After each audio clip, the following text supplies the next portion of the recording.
Hare Krishna. Hare Krishna. I would now like to read from Srila Prabhupada's Direction of Management document. The purpose of the Governing Body Commission is to act as the instrument for the execution of the will of His Divine Grace and further. And later I will also read specifics from Srila Prabhupada's will. It states here also that the GBC members will serve for a period of 3 years and may be re-elected at the end of this period. Well, interestingly enough, we have some of these GBC members who have held the position for more than 20 years, and they absolutely refuse to step down. Now, it's stated here, boldly, in bold print, that they will serve for a period of 3 years and that they will be elected by various temple presidents. But this never happens. They are holding on to their posts and positions like government officials who absolutely refuse to step down. This is not good, and this was not in Srila Prabhupada's instructions.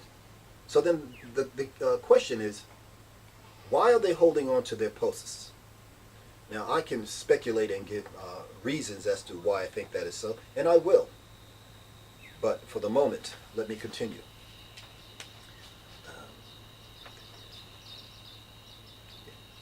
Whereby it stated that the devotees, that the GBC should be elected by different temple presidents.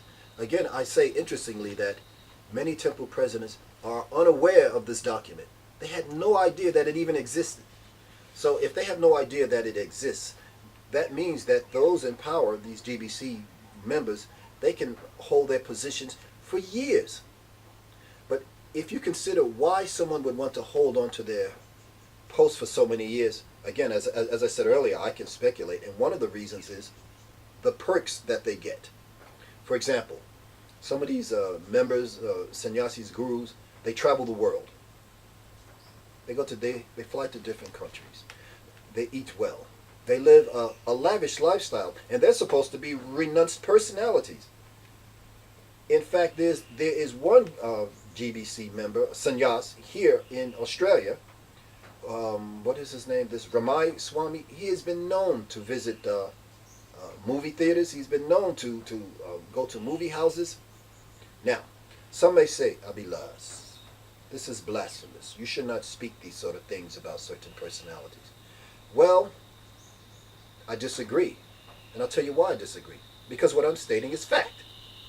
Not only that, this man has also insulted countless devotees here in Australia.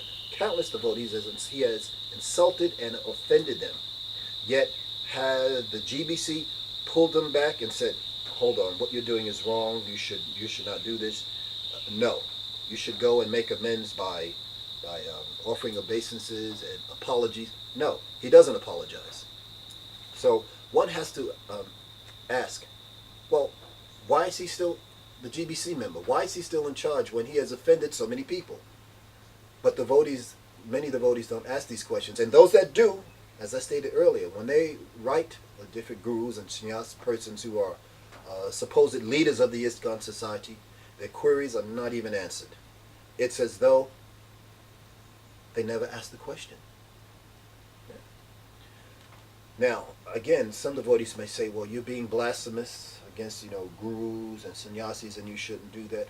Well, to that I say, well, I'm going to speak my truth, because what I'm speaking is true. For example, again, here in Australia, a time ago, there was a situation that happened in the Adelaide Temple. A young lady was accosted. She was molested in the temple. The GBC members, Devamrita Swami, I personally wrote him about this. Actually, I went to the Adelaide Temple. I met with this young lady, lovely lady. I met with her parents, beautiful people. And we discussed this matter. I wrote to Devamrita Swami, the GBC of Adelaide, and let us take note that he doesn't even visit the temple there, and he's been the GBC for more than 10 years. I wrote him, banking on the fact that I've known him for more than 40 years. We were good friends. And I asked him about this. And he never replied. Then, interestingly enough, I got in touch with my dear god sister, Krishna Rupa, beautiful lady, dear lady, and we have been friends for more than 30 years. I say nothing scandalous about her because she is my dear friend and sister. But because she works with the EC, or the Executive Committee, and her post is, she's the Executive Committee woman in charge of affairs within ISKCON, something of that nature. I'm not sure of the exact terminology of her post.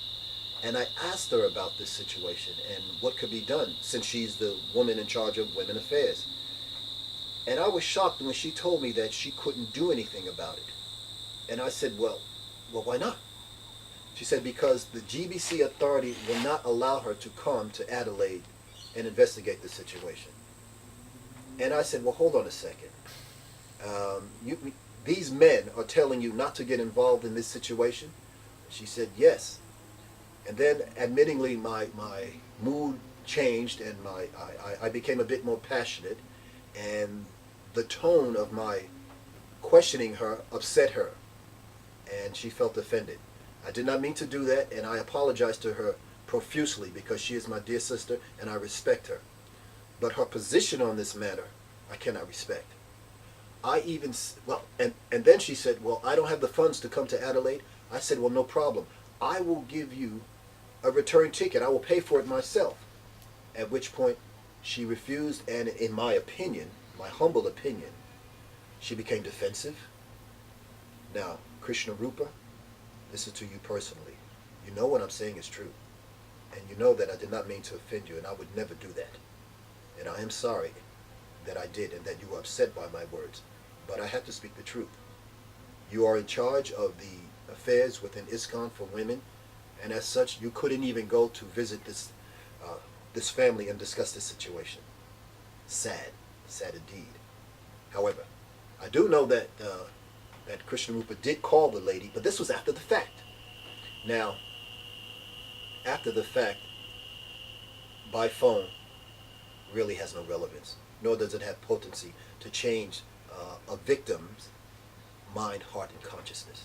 And that is my opinion on the matter. And personally, I believe it is a good opinion. Hare Krishna.